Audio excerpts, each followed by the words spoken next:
परम पूज्य स्वामी जी महाराज, हमारी संस्था के प्रमुख, संस्था अध्यक्ष, वक्त के सतगुरु पूज्य हुजूर महाराज जी, आज के इस सत्संग समारोह में भाग ले रहे सभी सम्मानित सत्संग धर्म प्रेमी भाई बहनों, प्यारे बच्चों, आज आपके इस गांव में जिला जमुई, बिहार प्रदेश, जय गुरुदेव धर्म प्रचारक संस्था मथुरा की तरफ से एक आध्यात्मिक सत्संग समारोह का आयोजन हुआ है। आप सभी भाई बहन, बच्चे बच्चियां यहाँ सत्संग के नाम पर उपस्थित हुए हैं। सत्संग क्या होता है? सत्संग में जाने से हमको आपको लाभ फायदा क्या मिलता है? ये हम इंसान और मनुष्यों के लिए, औरत मर्द बच्चे बच्चियों के लिए कितना आवश्यक है, कितना जरूरी है, कितना लाभकारी है, फायदेमंद है, ये चीज़ें तभी समझ में आएंगी जब आप सत्संग में चलोगे, सुनोगे। वास्तव में सत्संग भी एक तरह का स्कूल है, एक पाठशाला है, विद्यालय है। जैसे आप तमाम स्कूल विद्यालय देखते हो, जगह जगह खोले गए हैं, उसमें हम आप संसार की भौतिक विद्या, जड़ विद्या, हिंदी, अंग्रेजी, ज्योग्राफी, हिस्ट्री, तमाम प्रकार की विद्याओं का ज्ञान प्राप्त करते हैं। उसी तरह से सत्संग स्कूल में हमको आपको अध्यात्म, साइंस ऑफ सोल, आत्मा परमात्मा, जन्म मरण मोक्ष मुक्ति, स्वर्ग नरक, देवी देवता, ईश्वर भगवान का ज्ञान कराया जाता है। और ये ज्ञान सबके लिए जरूरी है। आप अंग्रेजी नहीं पढ़ोगे तब भी जीवन चलेगा। अब सब लोग तो अंग्रेजी नहीं जान, रोटी कपड़ा मकान चल रहा है। सब लोग इंजीनियर मास्टर नहीं बनोगे तब भी जिंदगी तो चलेगी ही। ट्रैक्टर चला करके भी आदमी का गुजर बसर हो रहा।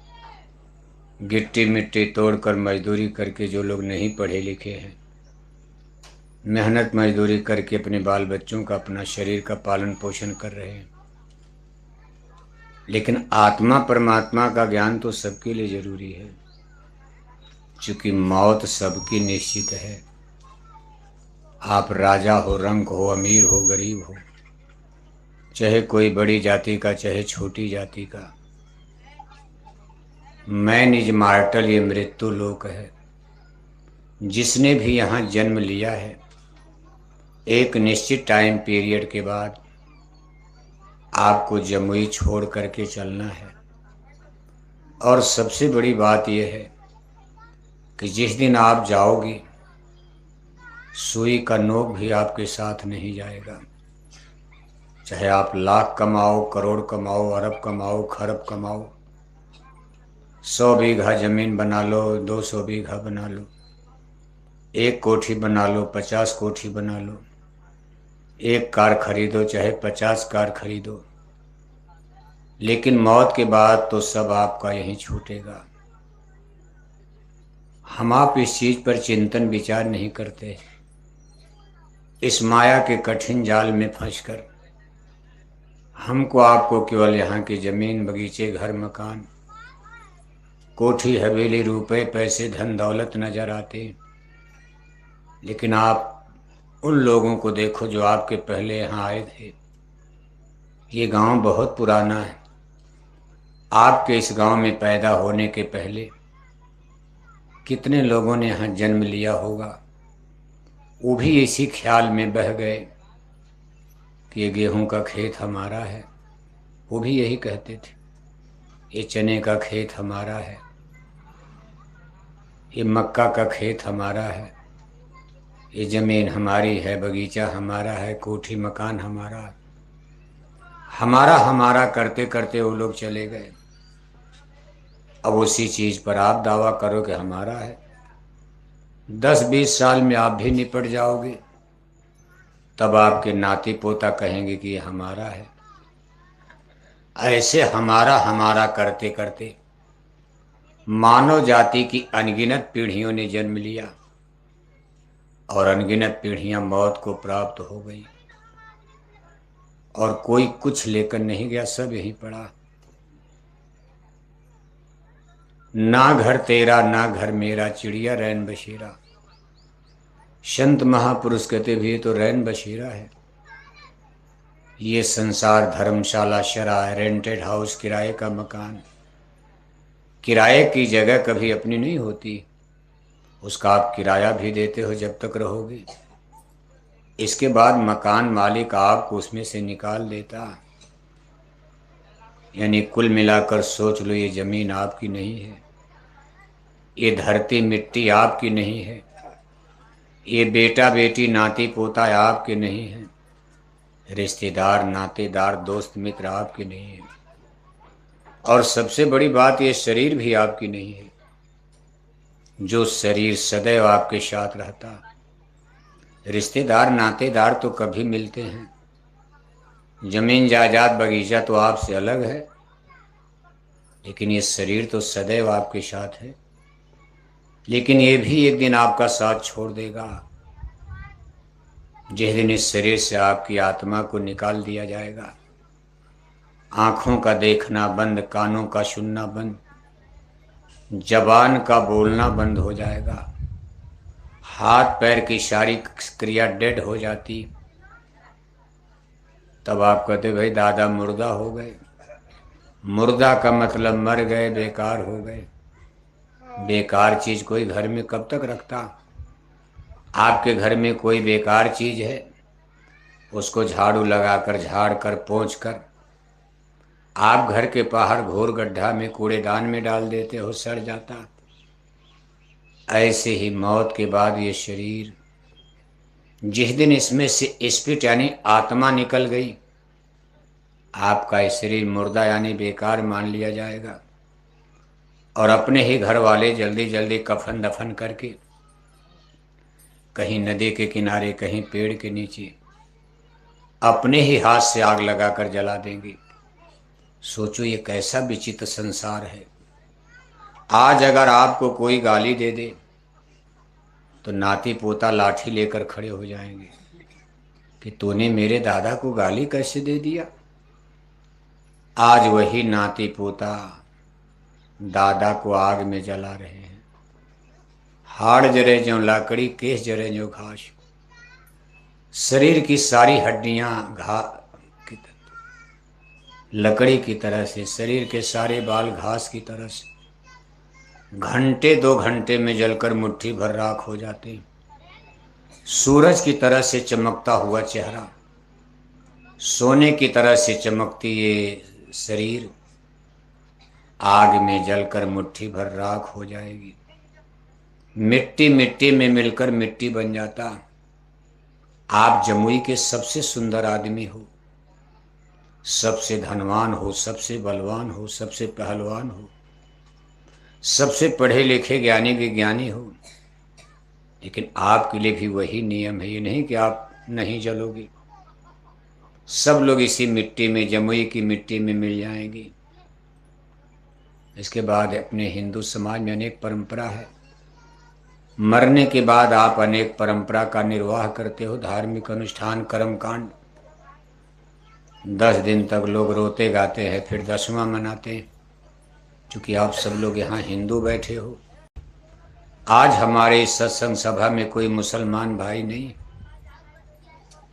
सब हिंदुइज्म यानी हिंदू धर्म को मानने वाले बैठे हो। मरने के बाद हिंदू धर्म में क्या परंपरा निभाई जाती? पहले तो 2-4 दिन रोना गाना चलता, इसके बाद 10 दिन आएगा तो 10वां मनाएंगे। 13 दिन आ गया तो ब्रह्म बहुत तेरही मनाई जाती, और पूरे गांव जेवार में रिश्तेदारों को एक नोटिस और सूचना कागज पर लिखकर भेजी जाती। सूचना में क्या लिखते हो आप? हिंदू लोग क्या लिखते हैं? स्वर्गवास। हमारे पूजनीय दादाजी का क्या हो गया? स्वर्गवास। नरकवास? ना ना, स्वर्गवास। क्या हो गया? स्वर्गवास। दादी मर गई, क्या हो गया? स्वर्गवास। माता जी मर गई, क्या हो गया? स्वर्गवास। पिताजी मर गए, क्या हो गया? स्वर्गवास। पूरे जमुई का क्या हो गया? स्वर्गवास। पूरे इंडिया, हिंदुस्तान, भारत का क्या हो गया? स्वर्गवास। तब तो भगवान का नरक खाली पड़ा होगा। आज तक किसी ने ये नोटिस नहीं भेजा, ये सूचना नहीं दी गई कि मेरे दादा का तो नरक बाश हो गया। दादा 2 कुंतल मछली खाकर मर गए। सारी जिंदगी में खाया होगा तो कई कुंतल तो हो ही गया होगा। आदमी बचपन से लेकर मरते दम तक मछली खा रहा। अगर एक पाव के हिसाब से जोड़ो आप, तो न जाने कितने कुंतल मुर्दा उर्दा खा गए होंगे। उनकी भी तिरही में चिट्ठी लिख दिया, इनका भी क्या हो गया? स्वर्गवास। दादा सारी जिंदगी चोरी कत्ल डकैती छिनैती करते करते मर गए। उनकी भी तिरही में चिट्ठी लिख दिया, इनका भी क्या हो गया? स्वर्गवास। ये भी स्वर्ग, ये भी स्वर्ग, ये भी स्वर्ग। तो फिर भगवान के नरक में कौन जाएगा? क्या स्वर्ग का पट्टा आप ही करते हो? कोई टिकट यहां से बैठे दादा स्वर्ग चले जाओ टिकट है? ऐसा नहीं होता। ये बिल्कुल आडंबर पाखंड अंधविश्वास में हम लोग जी रहे हैं। स्वर्ग और वैकुंठ जाने का काम तो कर्मों पर आधारित, कर्म कॉन्स्टिट्यूशन। जैसे किसान अपने खेत में जब बीज बोता है, गेहूं बोएगा गेहूं काटेगा, चना बोएगा चना काटेगा। ये नहीं कि कोई गेहूं बो करके चना काट लेगा। जैसा कर्म करोगे उसके अनुसार नया जीवन मिलता है। ये जीवन तो आपका समाप्त हो जाएगा 10-20 साल के बाद। आत्मा तो अमर है, अविनाशी। आप तो कभी नहीं मरोगे। नैनम छिंदन्ति शस्त्राणि नैनम दहत पावक न चैलम क्लेदियन तापह न शोषत मारता। भगवान श्री कृष्ण ने अर्जुन को गीता में समझाया, अर्जुन मरने से डर रहे हो? अरे ये केवल शरीर मरता है, आत्मा कभी नहीं मरेगी। अर्जुन आप कभी नहीं मरते। ईश्वर अंश जीव अविनाशी चेतन अमल सह सुख राशि। शरीर तो कपड़े के समान है, बदल जाता। वासांस जीर्णानि जथा विहाय ग्रहणाति नराणि नरो अपराणि तथा विहाय शरीराणि जीर्णा ग्रहणाति आत्मानि नवानि देहि। जैसे हम लोग फटे पुराने कपड़े बदल कर दूसरे पहन लेते हैं, ऐसे मौत क्या है? कपड़े का बदलना। एक निश्चित टाइम पीरियड के बाद हमारी आत्मा एक शरीर को छोड़कर दूसरी शरीर को धारण करती, एक नए जीवन में प्रवेश करती है। अब इतना तो रामायण गीता सब बता रहे हैं। एक जीवन आपका जाएगा, दूसरा जीवन प्रारंभ होगा। लेकिन वो दूसरा जीवन क्या मनुष्य का ही मिलेगा? अब आपकी चिट्ठी के हिसाब से तो सब लोग स्वर्ग चले, कोई जीवन नहीं। अगर आपकी चिट्ठी सही है तो सब लोग स्वर्ग ही चले गए, जीवन मिला ही नहीं। तो रामायण गीता की मानी जाएगी कि आपकी मानी जाएगी? कानून आप बनाओगे। जो रामायण गीता वेद भागवत शास्त्र पुराण हमारे स्पिरिचुअल लिटरेचर्स, रामायण गीता से महान ग्रंथ हिंदू धर्म में कोई है? रामायण गीता कह रहे भाई नया जी आकर 4,84,000 योनि भ्रमत ये जीव अविनाशी। ये अजर अमर अविनाशी आत्मा 4,84,00,000 जोनियों के कुएं में गिर जाती है। कभी मानव जन्म मिलता है, मानव से मानव का भी जन्म मिलता है। लेकिन जब पुण्य कर्म करोगे, पवित्र कर्म, और मान लो पाप कर्म करके मर गए, तो रामायण गीता का कथन है, साधु संत महात्मा कह रहे हैं, आपको जीवन तो मिलेगा लेकिन बदल दिया जाएगा। गाय का, बैल का, कुत्ते का, बिल्ला का, कीड़ा मकोड़ा, पशु पक्षी, तोता मैना कौआ कोयल बनाकर इसी जमुई के जंगल में, इसी पहाड़ों पर, पेड़ पर बैठा दिए जाओगे। कांव कांव चिल्लाओगे, कौन पहचानेगा आपको? कुतिया बना करके जन्म दे दिया। अपनी ही कोठी हवेली में गई कुतिया, पलंग पर बैठ गई। तब तक नाती पोता ने मारा 2 डंडा। अब नाती पोता को क्या पता हमारी दादी कुतिया बन गई, वो तो कहते हैं स्वर्गवास हो गया। सोने की लंका रावण ने बना दिया, लेकिन अंत में लंका जल करके भस्म हो गई। इतिहास पढ़ते हो ना, सोने की लंका बन गई थी। सोने की लंका का मतलब सब धन धाम, खाने पीने की कोई कमी नहीं, सब कुछ फिट है। लेकिन नैतिक बल, चरित्र बल, धर्म से चित होने के कारण सोने की लंका मिट्टी में मिल गई। इसलिए हम लोग जिधर बढ़ रहे हैं, ये संसार खतरे में फंसता जा रहा। देवी देवता ईश्वर भगवान को हम लोग भूलते जा रहे हैं। सत्संग आपको मिलता नहीं। आज आदमी देखो देवी देवता ईश्वर को कोई मान रहा है। अब सूखा पड़ा है, पानी नहीं बरसा तो कौन बरसाए? एमपी एमएलए पानी बरसाएंगे? कोई मंत्री मिनिस्टर पानी बरसाएगा? नहीं। कुछ काम तो देवी देवता भगवान ने कर सकते। अब आप उनको छोड़ करके नेताओं को ही भगवान मानने लगे। नेताओं को भी मानो, हम नहीं कहते मत मानो, लेकिन नेता मनुष्य हैं, भगवान नहीं हो सकते। और कुछ काम ऐसा है जो मनुष्य नहीं, भगवान ही कर पाएंगे। जैसे पानी नहीं बरसेगा, कौन बरसाएगा? हवा नहीं चलेगी, कौन हवा चलाएगा? धरती माता गेहूं चावल ना दे तो कोई नेता फैक्ट्री में गेहूं चावल बनेगा? ये सब निचली कॉन्स्टिट्यूशन, कुदरती विधान है। हमारा आपका जन्म मरण सब ईश्वर के अधीन है। कोरोना बीमारी में आपने देखा है, आप मर रहे थे, कोई एमपी एमएलए आपकी मदद करने आया? सबकी दाढ़ी में आग लगी, सब दुबक गए अपनी अपनी जगह। इसी तरह जब मुसीबत का दिन आएगा, लंका में आग लगेगी, कोई आपको बचाएगा? लंका में आग लगी, सारी जनता रोते चीखते रावण के पास पहुंची। कहा महाराज हमारा घर मकान जल रहा।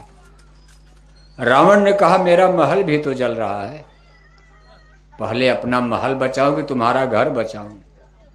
सबकी दाढ़ी में आग लग गई। एक ही साथ लंका में राजा प्रजा सबका घर जल रहा। तो पहले राजा का बचाया जाएगा कि जनता का बचाया जाएगा? इसलिए ऐसी ऐसी समस्याएं आपके सामने खड़ी, जिसमें सारा संसार चपेट में आएगा। भागने की जगह नहीं मिलेगी। भगवान क्या चीज है? दिन में तारे नजर आएंगे। अभी आपने बिहार में बाढ़ नहीं देखा, अभी आपने बिहार में सूखा नहीं देखा, अभी आपने महामारी अकाल नहीं देखा, अभी आपने भूकंप नहीं देखा, अभी आपने युद्ध महायुद्ध विश्व युद्ध नहीं देखा।